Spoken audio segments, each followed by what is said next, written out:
So have you ever heard of a guy named Buddy Ryan? So Buddy Ryan was the architect behind the 1985 Chicago Bear championship defense. He was the guy back there just, the defense that shut everyone down. He went on to a head coaching job with the Philadelphia Eagles, and he didn't have as much success, wasn't able to bring a championship. And a lot of people said it was simply because he focused too much on the defense, and they never really had an offense that took them anywhere, versus the 1992 Dallas Cowboys. But the point being is, with style, are you spending too much of your time on defensive style versus actually going on the offensive when it comes to style?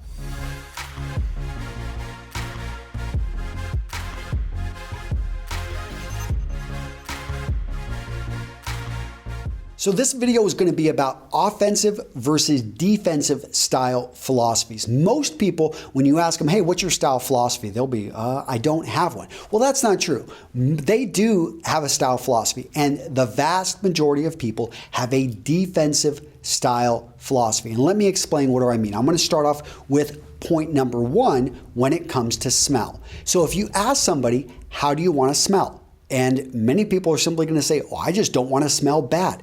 That is a defensive philosophy. You notice how they do care about it. They wear deodorant. They are aware that a bad smell will actually bring you down a bit, and they want to avoid that. But flip that. Go on the offensive when it comes to fragrance. If you realize that, wow, I can use it to my advantage. When people get close, they can discover it. It can remind them of something great. It can actually trigger a response of trust, of alertness. It can, when I put it on myself in the morning, I can signal to myself that today I'm going to nail that presentation, and you can put yourself in the right mood. Fragrance has been shown to have those effects. I mean, the studies are out there. I've got them over in my Science of Style section.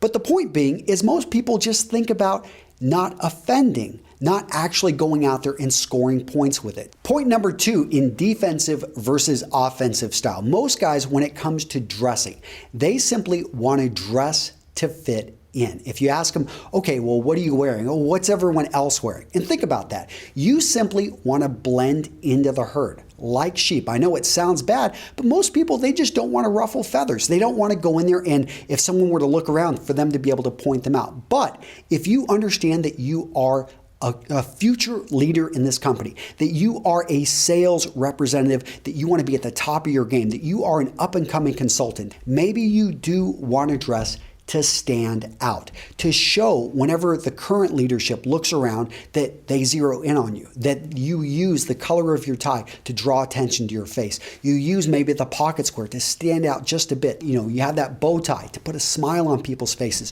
whatever it may be, but you own your image and you control that message you're sending. And again, instead of trying to blend in, you try to stand out in a good way.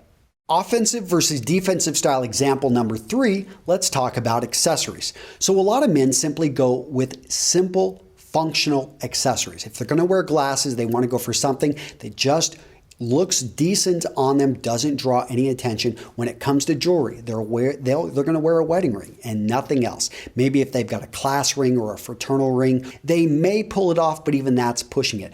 Versus a man who realizes that jewelry can send a message, that he could wear a bracelet. And yes, it's going to be a conversation starter, but he's open to the conversation. He wants people to talk about perhaps his earring. He wants people to talk about perhaps his necklace and what it means to him, how it was passed down to him from his father. He wears a watch that when people see it, they're like, wow, that thing is beautiful. Can you tell me, where'd you get that? Tell me the story. Because he realizes that accessories can send a signal of strength, of power, of wealth.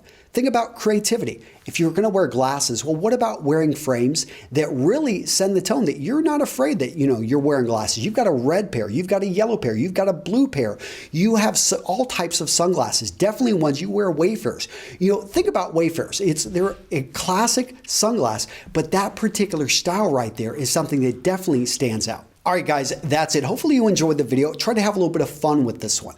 I try to bring in these analogies because I want to make style easy for guys to understand, because I think that this world is going to be better when men just start improving themselves. If you want to join a community of like-minded men who talk about style, but also about self-improvement and everything related to it, go check out our free Facebook group. This Facebook group is just really rocking, a great place where I hang out. And let me know down in the comments how you would take offensive style versus defensive style, maybe how you would apply it to different items in a man's wardrobe, maybe apply it to different concepts. But I love hearing from you guys. Really appreciate the support. I'll see you in the next video.